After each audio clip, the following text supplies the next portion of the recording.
Um, Last Tuesday, I had the privilege of spending a couple of hours with 6 young men who were battling with a drug and drink addiction.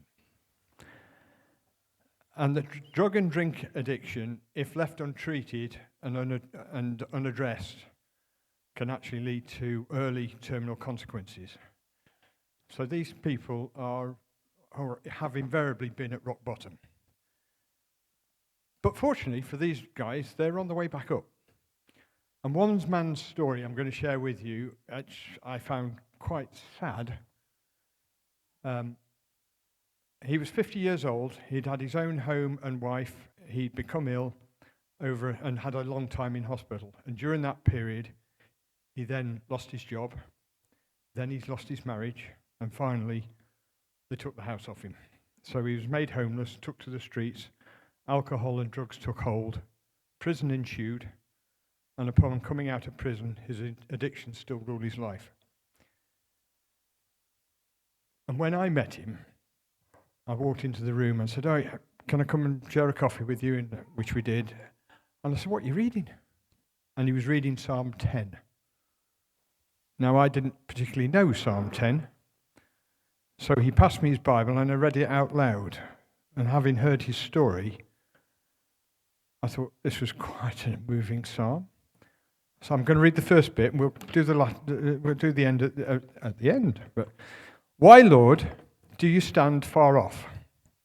Why do you hide yourself in times of trouble? In his arrogance, the wicked man boasts about the cravings of his heart. He blesses the greedy and reviles the Lord. In his pride, the wicked man does not seek him. In all his thoughts, there is no room for God. He says to himself, God won't notice. He covers his face and never sees. But you, God, see the trouble of the afflicted. You consider their grief and take it in hand. So, let's now have our reading. And today's passage continues through the journey of Revelation. And in the first week, Libby showed us that the book is all about revealing Jesus to us. And we've seen this as we've gone through now the first 12 chapters. And if you've missed any of it, I do urge you to catch it up on YouTube. I have done so myself. It's good stuff. So let me read it to you. It's Revelation 13 we're on. The dragon stood on the shore of the sea, and I saw a beast coming out of the sea. It had 10 horns and 7 heads, with 10 crowns on its horns, and on each head a blasphemous name. The beast I saw resembled a leopard, but had feet like those of a bear and a mouth like that of a lion. The dragon gave the beast his power and his throne and great authority. One of the heads of the beast seemed to have had a fatal wound, but the fatal wound had been healed. The whole world was filled with wonder and followed the beast. People worshipped the dragon because he had given authority to the beast. And they also worshipped the beast and asked, who is like this beast? Who can wage war against it?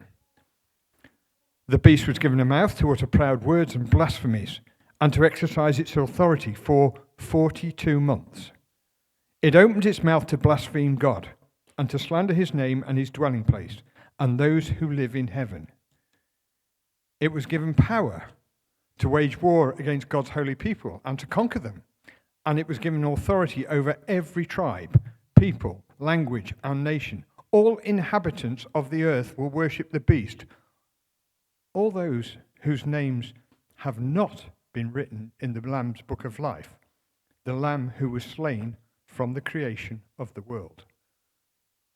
Whoever has ears, let them hear. If anyone goes into captivity they will go. If anyone is to be killed with the sword they will be killed. This calls for patient endurance and faithfulness on the part of God's people. Then I saw a second beast coming out of the earth. It had 2 horns like a lamb, but it spoke like a dragon. It exercised all the authority of the first beast on its behalf and made the earth and its inhabitants worship the first beast, whose fatal wound had been healed. And it performed great signs. even causing fire to come down from heaven to the earth in full view of the people. Because of the signs it was given power to perform on behalf of the first beast, it deceived the inhabitants of the earth. It ordered them to set up an image in honor of the beast who was wounded by the sword and yet lived. The second beast was given power to give breath to the image of the first beast, so that the image could speak and cause all who refused to worship the image to be killed.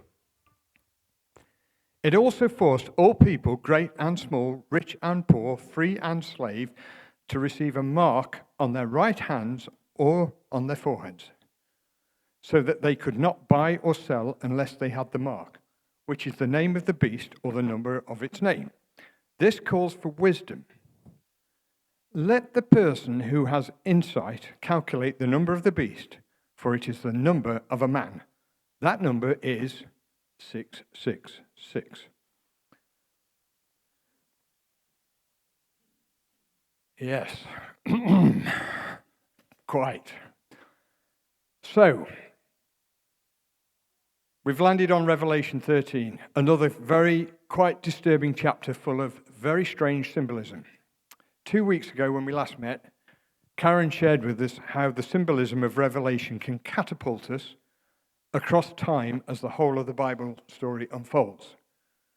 She shared how the symbolism can be exciting and how words and pictures can convey meaning that might not be experienced any other way. The symbolism might strike its meaning deep within us in a way that words can't. And I think today our passage is no different. It's striking and scary, easy to dismiss as not being applicable to us today. Karen talked about some symbolism being obscured. No matter how hard we try and wrestle with it, the meaning can stay out of reach. But we do still need to wrestle with it. Today's passage is no exception. Last time we heard how the dragon, the devil, Satan, after failing to slay the woman, who might represent the Messiah, had become furious and instead went off to make war on the rest of her offspring, the church. So our passage starts with a dragon-stroke serpent standing on the shore watching as a beast with 10 horns, 7 heads rises from the water. The dragon gives its power to this beast, and the whole world marvels at the beast with the power of the dragon. The beast waged war on God, and everyone on earth whose name was not written in the book of life of the Lamb who was slain worshipped the beast. Who is the Lamb that was slain? This is where audience participation comes in. Who said that? Jesus, exactly, good. As if one beast is not enough, we then get another beast, this time rising out of the earth, with the same authority as the first beast, and it makes the inhabitants worship the first beast. It had the power to perform great signs before the people, and it deceived the inhabitants of the earth. So what or who of these are these beasts meant to represent? If we go back to the book of Daniel, he was a prophet writing in the Old Testament times who introduces a lot of symbolism that John has then referred to in here. 4 beasts rise from the sea. The Jewish tradition believed that the last of those 4 beasts represented the Roman Empire, that evil empire that would destroy Israel. But our beast in this passage is different. It's more complex. It's got many heads and much more hideous. John is making the point that this beast from the sea extends beyond the Roman Empire, signaling a much broader threat of an evil empire. At that time, Roman coins in the Eastern Mediterranean announced that the emperor was God, and the emperor was Nero, and he was the first emperor to declare an official state persecution against Christians. And he used to burn hundreds of them just to light up his imperial garden at night, and butchered others in various ways. He was a class act. But he died on the 9th of June, 68 AD. Now, many believed at the time that Nero was still alive, although there'd been a couple of imposters in the 20 years following his death, and this was all written 10 years then before Revelation was written. So many Jews were expecting Nero to return from the dead, because he was the Antichrist as far as they were concerned. And John's beast from the sea was warning that there were bigger threats than him coming. So the first beast from the sea warns of evil oppression by the state. Then comes the beast from the earth. Now, many interpret this as representing the imperial priesthood that dictates how you must worship the imperial oppressor, i.e. the Roman Empire. So these were warnings that an evil oppressor was going to demand your worship. And there will be worship leaders and priests, not these ones, to make sure that you are worshipping the oppressor and not God. So let's talk about authority for a minute, because this troubled me as I was reading through. The first beast is given its authority by the dragon, Satan. The second beast is given his authority from the first beast. But the authority of the first beast is limited to 42 months. It's for a limited time. And again, think back to Karen's explanation about symbolism. It's not a literal 42 months, but it represents a short time in the extent of eternity. So it's limited. Now, we know God has got supreme authority, and that for this short season, the beast has got some authority. And during this period, the saints, i.e. the believers, us, are to practice patient endurance and faithfulness. They are to endure captivity or oppression, but they are to hold fast to their faith, because despite the world's perspective, the saints will really be better off in the long run. It's the same idea we've already met in previous weeks on the talks when we've been delving through Revelation. There will be hardship and persecution, and God will ultimately restore his kingdom. Okay, let's talk about 666, because there's lots of rubbish on YouTube and the like on that. And we've had horror films and all sorts prompting that. Anyway, but it's actually really simple to understand.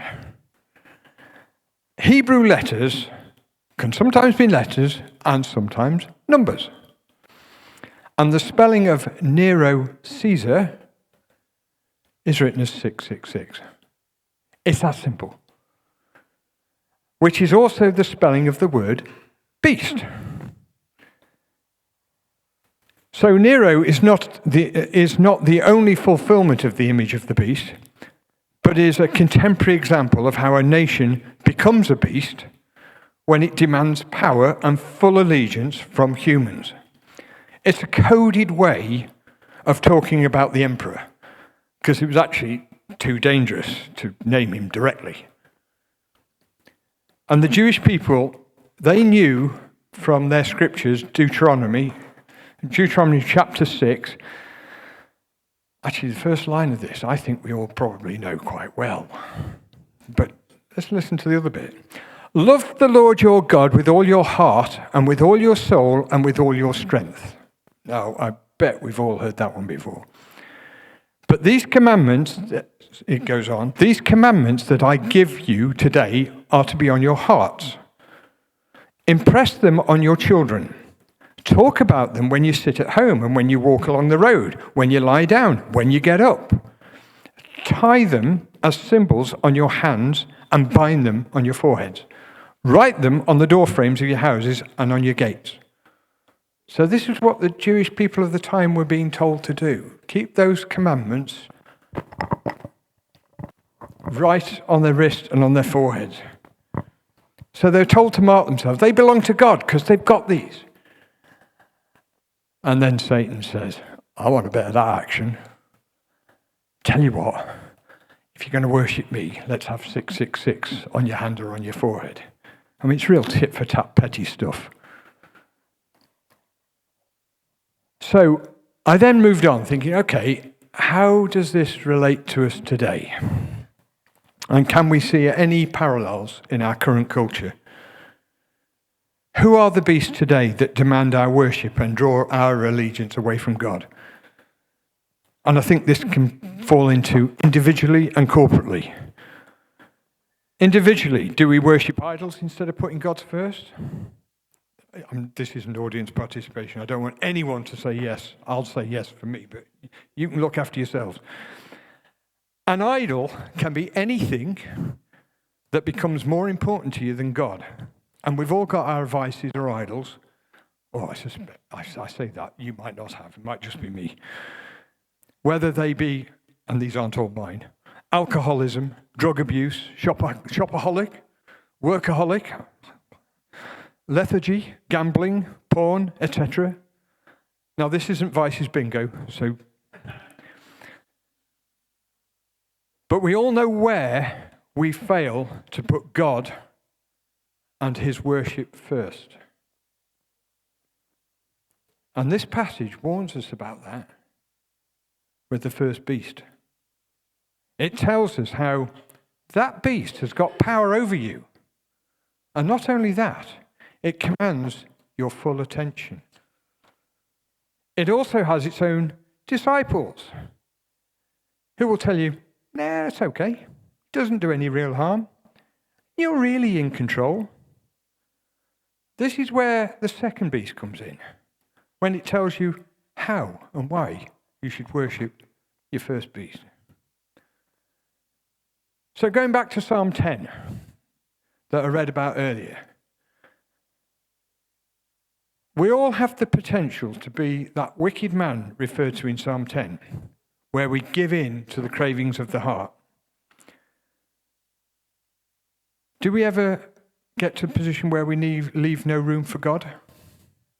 Do we ever say to ourselves, God will never notice.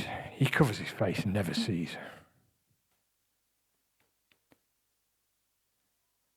I mentioned the fact that it's individual and corporately. I'm going to struggle with this next bit because, again, the beast can represent corporate. If we were in Iran, we'd understand that fully because we wouldn't be allowed to be Christians, and if we were, we'd probably get shot. It's a little bit more difficult in this country because we have freedoms. So I'm trying to think of a good example to show how corporately we are expected to do something that doesn't mirror what God really wants us to do. And I've struggled a bit with this. But let me give you a couple of examples to see whether they work. I'm not wholly satisfied with them, but let's go, for example, the debate about euthanasia, the debate about abortion, where the state is telling us how we think, and maybe we don't always agree, or it might be the way we think God thinks. And there are other examples. I could pick on Christmas time. We have Christmas festivals, but in some schools they have winter festivals. I just think, what is the point? It's Christmas. Anyway, so those are examples of corporate ones, but they're not, as I say, I'm not wholly happy with them. If anyone think of better ones, tell me afterwards. And we've heard many talks in this church about spiritual warfare. So this should not be a surprise to anyone here. But this passage describes just that. It tells how Satan, the dragon, wants us for himself. He wants to deprive God and take our worship for himself. And it said in the passage, if we don't worship Satan, we're going to be destroyed by him.